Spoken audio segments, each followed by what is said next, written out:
অনেক মানুষ দ্বিতীয় ভাবটিকেও মাঙ্গলিকের অন্তর্ভুক্ত করেছেন এবং অগস্ত্য সংহিতা সেখানেও কিন্তু রয়েছে দ্বিতীয় ভাবে যদি মঙ্গল থাকে তাহলে তাকে মাঙ্গলিক আখ্যায়িত করা যেতে পারে। মাঙ্গলিক শব্দটি বেশ শুভ শব্দ, মাঙ্গলিক কর্ম, মাঙ্গলিক অনুষ্ঠান, কিন্তু তার সঙ্গে যখন আমরা দোষ ব্যাপারটিকে যুক্ত করছি সেটিকে কিন্তু মানিয়ে নেওয়া ঠিকঠাক হচ্ছে না। মঙ্গল একাই যদি বলবান থাকে কর্কট লগ্ন বা রাশির মানুষদের ক্ষেত্রে তাদের সমস্যা বিশেষ হয় না, তারা জীবনে এগিয়ে যেতে পারে। বিভিন্ন দিক থেকে বাধা আসতেই পারে, কিন্তু সেই বাধা অতিক্রম করবার ক্ষমতা জাতকের মধ্যে দেখতে পাওয়া যায় এবং জাতক খুব সহজেই সেই সমস্ত বাধা বিপত্তিগুলিকে অতিক্রম করে এগিয়ে যেতে পারে। প্রথমেই যে বিষয়টি খেয়াল রাখতে হবে, লগ্নে মঙ্গল, কর্কটে মঙ্গল সে কিন্তু নিচস্থ। ফলে কর্কটে যদি মঙ্গল অবস্থান করে কর্কট লগ্নের জাতক বা জাতিকাদের ক্ষেত্রে তাদের ছোটবেলাটা বেশ ভালোভাবেই কাটে।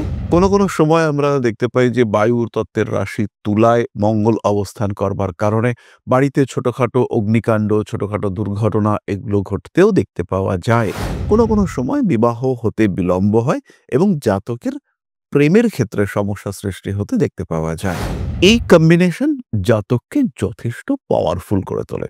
জাতকের মাথা তো গরম থাকেই, জাতকের জেদ, দীপ্ত চিন্তাভাবনা এগুলোও বাড়তে দেখতে পাওয়া যায়। তবে সপ্তমে মঙ্গল বিবাহিত জীবনে সমস্যা সৃষ্টি করলেও এই ক্ষেত্রে আমরা কিন্তু কখনোই এটাকে খুব অশুভ যোগ হিসেবে ট্রিট করতে পারব না। পঞ্চমপতি দশমপতি মঙ্গল দ্বাদশে অবস্থান করে রয়েছে, তার দৃষ্টি পড়বে তৃতীয়, ষষ্ঠে এবং সপ্তমে। মঙ্গলের এই দ্বাদশে অবস্থানের কারণে বিবাহের পরে স্বামী কিংবা স্ত্রীর স্বাস্থ্য সংক্রান্ত সমস্যা, ক্রমাগত রোগভোগ, শরীরটা বেশ খারাপ যাচ্ছে, এরকম বিভিন্ন সমস্যায় জরাজীর্ণ থাকবার একটা সম্ভাবনা সেটা দেখতে পাওয়া যাবে।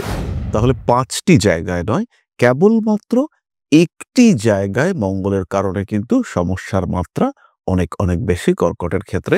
সেই ক্ষেত্রে অবশ্যই প্রতিকারের প্রয়োজনীয়তা থাকবে এবং অন্যান্য ক্ষেত্রগুলির জন্যও প্রতিকার করা যেতে পারে, কিন্তু সেটা অবস্থা সাপেক্ষে। তবে এই বিষয়গুলি অবশ্যই ডিপেন্ড করবে আপনার বর্তমান দশা, অন্যান্য পরিস্থিতি সেইগুলির ওপরে।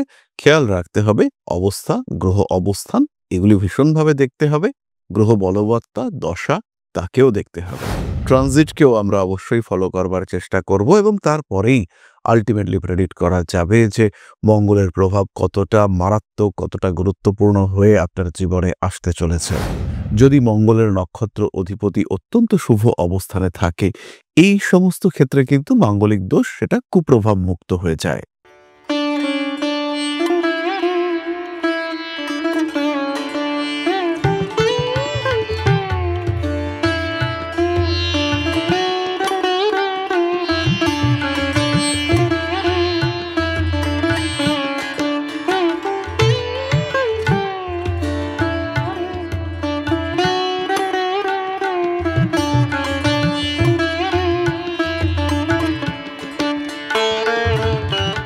নমস্কার, ঋষিবাণী ইনস্টিটিউট অফ ভেদিক অ্যাস্ট্রোলজির পক্ষ থেকে স্বাগত জানাই আজকের জ্যোতিষ আলোচনায়। আমি শান্তনু আপনাদের সঙ্গে।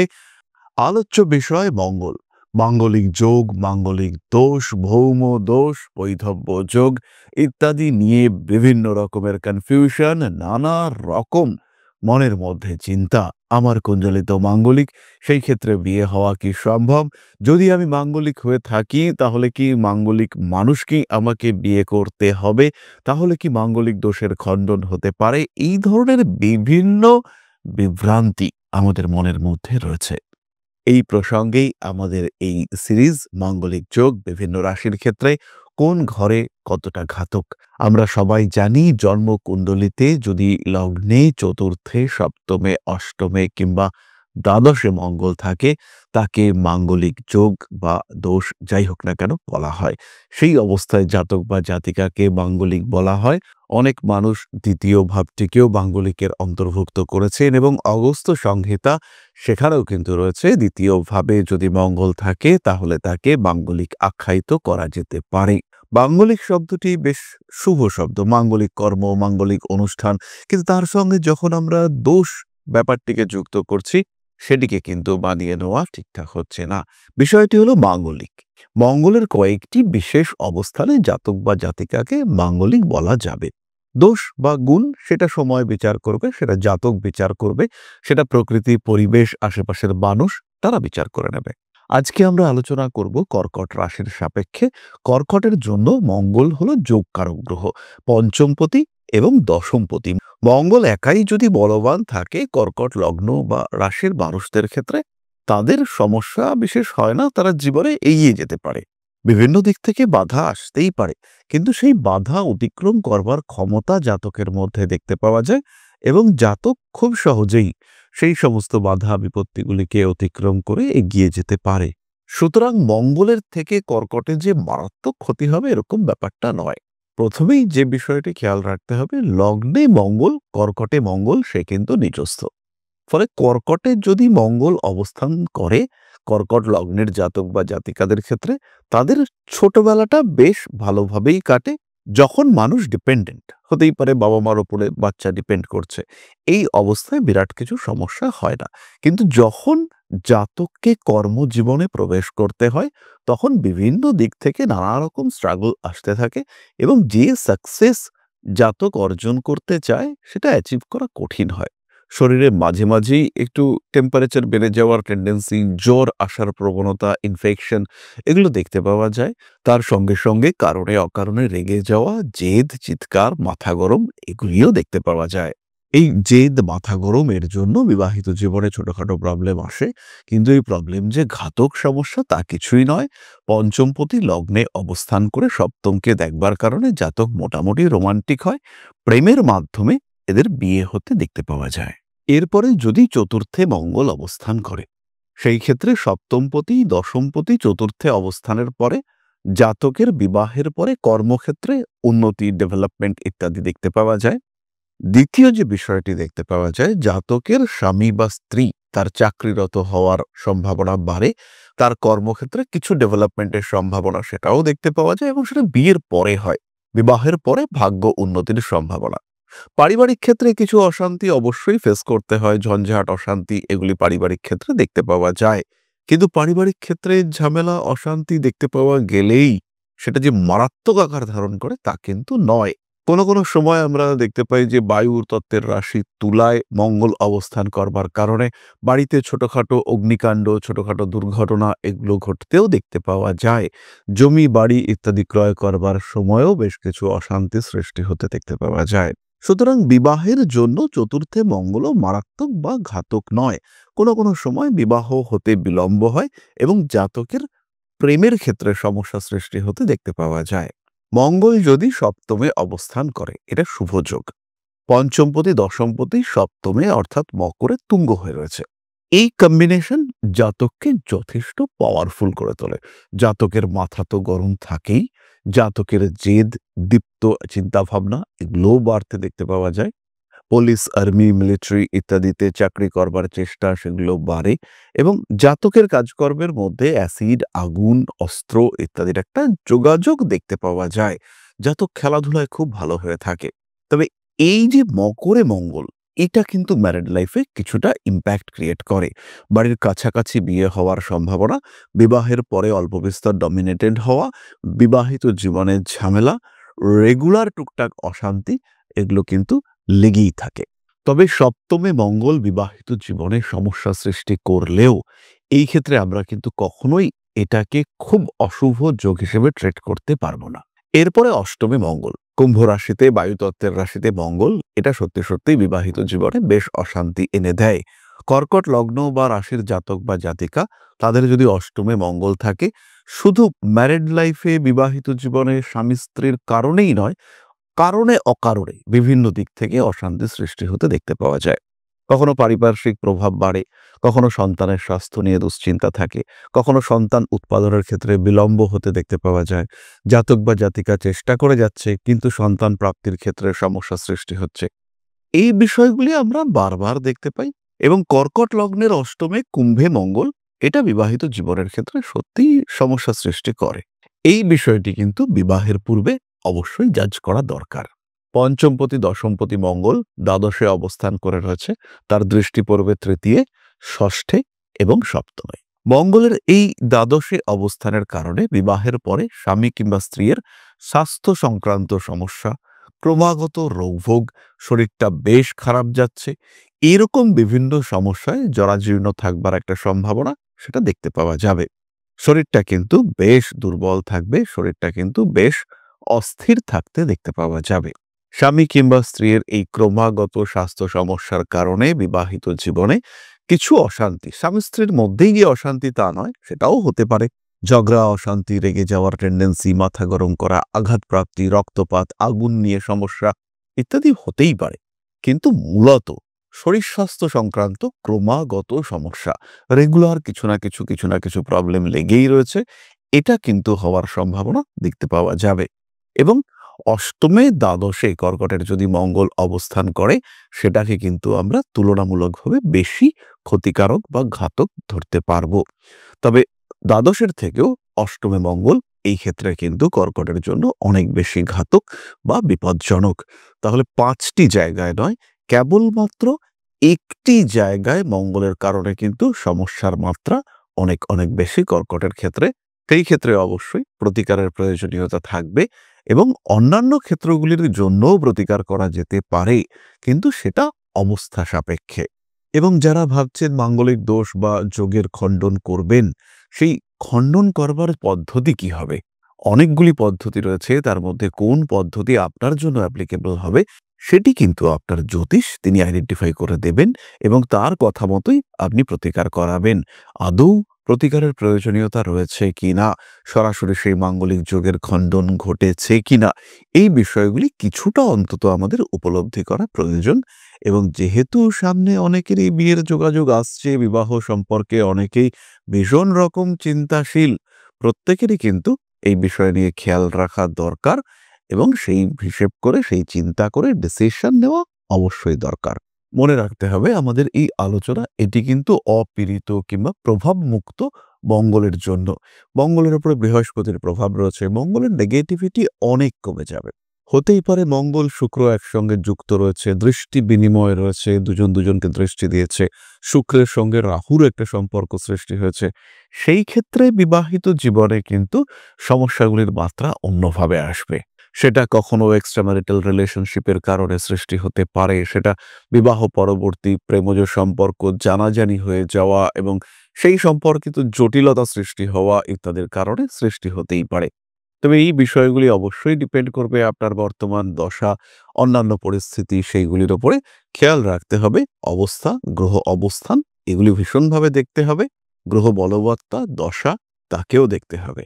ট্রানজিটকেও আমরা অবশ্যই ফলো করবার চেষ্টা করব এবং তারপরেই আলটিমেটলি প্রেডিক্ট করা যাবে যে মঙ্গলের প্রভাব কতটা মারাত্মক, কতটা গুরুত্বপূর্ণ হয়ে আপনার জীবনে আসতে চলেছে।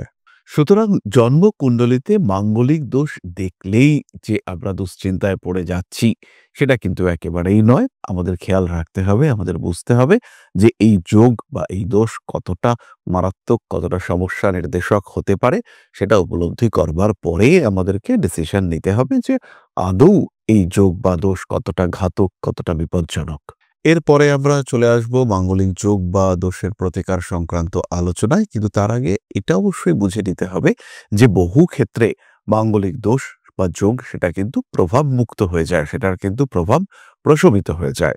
যেমন যদি মঙ্গলের উপর বৃহস্পতির দৃষ্টি পড়ে, যদি শুক্র মঙ্গল যোগ সৃষ্টি হয়, যদি মঙ্গলের নক্ষত্র অধিপতি অত্যন্ত শুভ অবস্থানে থাকে, এই সমস্ত ক্ষেত্রে কিন্তু মাঙ্গলিক দোষ সেটা কুপ্রভাব মুক্ত হয়ে যায়। তবে যদি কোনোভাবেই সেই কুপ্রভাব প্রশমিত না হয়, সেই ক্ষেত্রে আমাদের প্রতিকার বা প্রতিবিধান করতে হতে পারে। এই ক্ষেত্রে কোনো সময় আমরা তিনমুখী রুদ্রাক্ষ ব্যবহার করতে পারি, কোনো সময় আমরা বগলা প্রত্যঙ্গিরা হবন বা বগলামুখী হোম করতে পারি, কোনো সময় আমরা রক্ত প্রবাল ধারণ করতে পারি, কোনো সময় আবার শাস্ত্রবিহিত কুম্ভ বিবাহ এটিরও প্রচলন রয়েছে। আমরা সঠিক পুরোহিতের মাধ্যমে এই কুম্ভ বিবাহ সম্পন্ন করে সেই ক্ষেত্রেও মাঙ্গলিক দোষের খণ্ডন করতে পারি। তাহলে মাঙ্গলিক দোষ আমাদের দুশ্চিন্তার কারণ আজকে থেকে আর থাকছে না।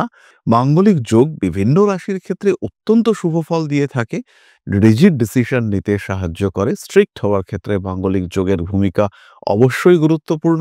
খেলাধুলার ক্ষেত্রে, শারীরিক সামর্থ্য বৃদ্ধির ক্ষেত্রেও মাঙ্গলিক যোগ অত্যন্ত শুভ। শরীরের ইমিউনিটি পাওয়ার বাড়িয়ে তোলে এই কম্বিনেশন। সুতরাং দুশ্চিন্তা এখন থেকে আমরা আর করব না। মাঙ্গলিক যোগ যদি আমাদের কুণ্ডলিতে থাকে তাহলে তার শুভ প্রভাবগুলি খুঁজে বার করবার চেষ্টা এটা আমরা অবশ্যই করব এবং তার মাধ্যমে আমাদের জীবনের যা যা না পাওয়া দিকগুলি আছে সেগুলিকে দ্রুত পাওয়ার চেষ্টা করব। খেয়াল রাখতে হবে মাঙ্গলিক যোগ কিন্তু পুরস্কারকে নির্দেশ করে, অর্থাৎ জীবনে প্রভূত উন্নতির জন্য পরিশ্রম করব, লড়ব, উন্নতি নিয়ে আসব, এই যে মানসিকতা তাকে কিন্তু নির্দেশ করে এই মাঙ্গলিক যোগ। তাহলে এরপরে আমরা চলে আসব আলোচনার পরবর্তী পর্যায়ে। তবে তার আগে ছোট্ট একটা অনুরোধ আপনাদের কাছে।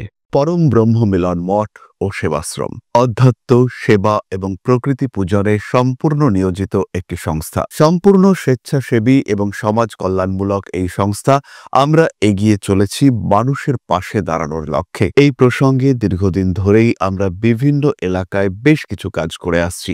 আপনাদের সহযোগিতা, আপনাদের পাশে দাঁড়ানো, আপনাদের হাতে হাত মিলিয়ে এগিয়ে নিয়ে আসার চেষ্টা, আপনাদের সহযোগিতা, আপনাদের পাশে দাঁড়ানোর প্রয়াস, এই সমস্ত কিছুই আমাদেরকে এগিয়ে নিয়ে চলেছে। আমাদের পাথেয় হয়ে উঠেছে আপনাদের ভালোবাসা। বিগত বেশ কিছুদিন ধরেই আমরা বিভিন্ন অনগ্রসর এলাকায় কাজ করে চলেছি। কখনো আমরা শিশুদের মধ্যে শিক্ষা উপকরণ বিতরণ করেছি, কখনো আমরা পুজোর পোশাক বিতরণ করেছি, কখনো তাদের খাদ্যের ব্যবস্থা করেছি। আমরা কন্টিনিউয়াসলি তাদের পড়াশোনার জন্য 2টি ফ্রি কোচিং সেন্টার শুরু করেছি। তাদের মধ্যে ক্রিয়েটিভ অ্যাক্টিভিটিগুলিকে জাগ্রত করবার জন্য সম্পূর্ণ বিনামূল্য একটি নৃত্য শিক্ষা প্রশিক্ষণের ব্যবস্থা সেটা আমরা করতে সক্ষম হয়েছি এবং এই প্রত্যেকটি পদক্ষেপেই আমরা পেয়েছি আপনাদের সঙ্গ, আমরা পেয়েছি আপনাদের সহযোগিতা, আমরা পেয়েছি আপনাদের ভালোবাসা। আমরা শীতকালে কম্বল বিতরণ করেছি, আমরা মায়েদের মধ্যে খাদ্য উপকরণ, পুষ্টি উপকরণ বিতরণ করেছি, আমরা বিতরণ করেছি ডেঙ্গুর সময় প্রচুর মশারি। এই প্রত্যেকটি কাজেই আপনারা ছিলেন আমাদের পাশে। বর্তমানে মানুষের ভালোবাসায় আমরা ধীরে ধীরে আরেকটু বড় হয়ে উঠছি। এই অবস্থায় বর্তমান পরিস্থিতিতে এই কাজগুলিকে আরো এগিয়ে নিয়ে যাওয়ার জন্য, সুষ্ঠুভাবে করবার জন্য প্রয়োজন একটি পরিকাঠামো। তাই আমরা চিন্তা ভাবনা করছি একটি আশ্রম ফরমেশনের, এবং এর জন্য প্রয়োজন জমি, এর জন্য প্রয়োজন পরিকাঠামো। তাই যারা আমাদের সাবস্ক্রাইবার রয়েছেন, যারা আমাদের ভিউয়ার রয়েছেন, যারা আমাদের ফলোয়ার রয়েছেন, যারা আমাদেরকে ভালোবাসেন, যারা আমাদের পাশে থাকেন, প্রত্যেকটি সহানুভূতিশীল মানুষের কাছে আমাদের অনুরোধ, সাধ্যমতো সামান্য পরিমাণে আপনারা এগিয়ে আসুন। বিন্দু বিন্দুতে সম্পূর্ণ হবে সিন্ধুর গঠন, তৈরি হবে পরম ব্রহ্মমিলন মঠ ও সেবাশ্রমের পরিকাঠামো। তাই যারা বিভিন্ন সময় বিভিন্ন অবস্থায় মানুষের পাশে গিয়ে দাঁড়ান, যারা প্রকৃতিকে ভালোবাসেন, যারা জীবনকে এগিয়ে নিয়ে যাওয়ার পথে অন্যকে সাহায্য করতে পছন্দ করেন, সেই রকম প্রত্যেকটি মানুষের কাছে আমাদের সাধারণ অনুরোধ, আমাদের এই মহৎ উদ্দেশ্যকে সফল করে তুলবার জন্য যতটুকু সম্ভব, যতটুকু সাধ্য অবশ্যই এগিয়ে আসুন, বাড়িয়ে দিন সামান্য সহযোগিতার হাত। অধ্যাত্ম, সেবা এবং প্রকৃতি পূজনের এই মহান কর্মে, মহান ব্রতে ব্রতী হয়েছি আমরা। আমাদের সঙ্গে হাতে হাত মিলিয়ে আপনারাও যতটুকু সম্ভব এগিয়ে আসুন। সবার প্রচেষ্টায় এই বিরাট কর্মযজ্ঞ সাফল্যমণ্ডিত হবে। সবাইকে জানাই অগ্রিম ধন্যবাদ। আমরা জানি আপনাদের সহযোগিতা আমরা পাবো। বেশ কিছুদিন ধরেই বহু মানুষ আমাদেরকে সাহায্য করে চলেছেন, কারণ আমাদের ইন্ডিভিজুয়াল সামর্থ্য অতি ক্ষুদ্র, তার মাধ্যমে এই মহৎ কার্যগুলিকে সম্পূর্ণ করা সম্ভব নয়। তাই প্রত্যেকের ছোট্ট ছোট্ট সহযোগিতার হাত আমাদেরকে এগিয়ে নিয়ে চলেছে। আমরা এগিয়ে চলেছি সাফল্যের লক্ষ্যে। আপনাদের ভালোবাসা এভাবেই আমাদের পাশে থাক, আমরা সফল হবই। তাহলে এবার আমরা চলে আসি আলোচনার পরবর্তী পর্যায়ে। আপনাদের প্রশ্ন, জ্যোতিষের উত্তর। প্রশ্ন করেছেন অনিন্দিতা গোস্বামী, 19/5/1993, জন্মস্থান আরামবাগ, জন্ম সময় 10টা 30 AM। আমার রাশি, লগ্ন আর নক্ষত্র সম্পর্কে জানতে চাই। আমার ম্যারিড লাইফ আর হেলথের বিষয়েও জানতে চাই। অনিন্দিতা, আপনার কর্কট লগ্ন, মেষ রাশি, নক্ষত্র অশ্বিনী। আপনারও লগ্নে মঙ্গল রয়েছে এবং মঙ্গল লগ্নে কর্কটে থাকলে পরে কি ঘটতে পারে তার একটা সাধারণ আলোচনা আমি আজকের ভিডিওতে করেছি। অবশ্যই আপনি ভিডিওটা খুব ভালো করে পুরোটা দেখে নেবেন। দ্বিতীয় বিষয়টি হলো বিবাহিত জীবন মাঝারি, সপ্তমপতি অষ্টমে এবং একাদশে রবি কেতু, পঞ্চমে রাহু অবস্থান করবার কারণে বিবাহিত জীবন মাঝারি, ইমিউনিটি সিস্টেম ডিস্টার্বড, ফলে মাঝে মাঝে রোগাক্রান্ত হওয়া, শারীরিক দুর্বলতা বৃদ্ধি ইত্যাদি সৃষ্টি হতে পারে। এবং তার সঙ্গে সঙ্গে এটাও খেয়াল রাখতে হবে, অষ্টম ভাবস্থ শনির ওপরে মঙ্গলের অষ্টম দৃষ্টি রয়েছে এবং সেই মঙ্গলের ওপরে রাহুর দৃষ্টি কিন্তু রয়েছে। ফলে অবশ্যই নিজের শরীর স্বাস্থ্য, মানসিক অবস্থার দিকে নজর রাখতে হবে। কর্মযোগ রয়েছে আপনার কুণ্ডলিতে, চন্দ্র-মঙ্গলের ক্ষেত্র বিনিময় অত্যন্ত শুভ। শুক্র তুঙ্গ অবস্থায় রয়েছে, শুক্র বৃহস্পতির দৃষ্টি বিনিময়, এটাও অত্যন্ত শুভ কম্বিনেশন তৈরি করেছে। ফলে আল্টিমেটলি জীবনে উন্নতির যোগ সৃষ্টি হতে দেখতে পাওয়া যাচ্ছে। তারই সঙ্গে, সঙ্গে বৃহস্পতি, শুক্র এবং বুধ এদের মধ্যে একটা সাইক্লিক হাউস এক্সচেঞ্জ বা পর্যায়ক্রমিক ক্ষেত্র বিনিময় দেখতে পাওয়া যাচ্ছে। ফলে কুণ্ডলীটির বলবত্তা বেড়েছে, অর্থভাগ্য ভালো হওয়ার সম্ভাবনা অনেক, অনেক বেড়েছে। সাধারণ বিচারে আপনার কুণ্ডলীটি যথেষ্ট ভালো একটি কুণ্ডলী, তবে বিবাহিত জীবন এবং শরীর স্বাস্থ্য যে দুটি বিষয় নিয়ে আপনি জানতে চেয়েছেন, এই দুটি বিষয়ে কিন্তু দুশ্চিন্তা অবশ্যই রয়েছে। তাহলে আজকের আলোচনা আমরা আর দীর্ঘায়িত করব না। সবাই সুস্থ থাকুন, ভালো থাকুন। মা শ্রী শ্রী আদিশক্তির আশীর্বাদে আপনাদের জীবন আরো আরো আরো সমৃদ্ধ হয়ে উঠুক। জয় মা আদিশক্তি। নমস্কার। अंबिका वरुणालये हिमालये कालरूपात्मे भवने शुभावहारुद्रा अग्निकोणे च वायुव्यं मृगवाहिनी नैऋत्य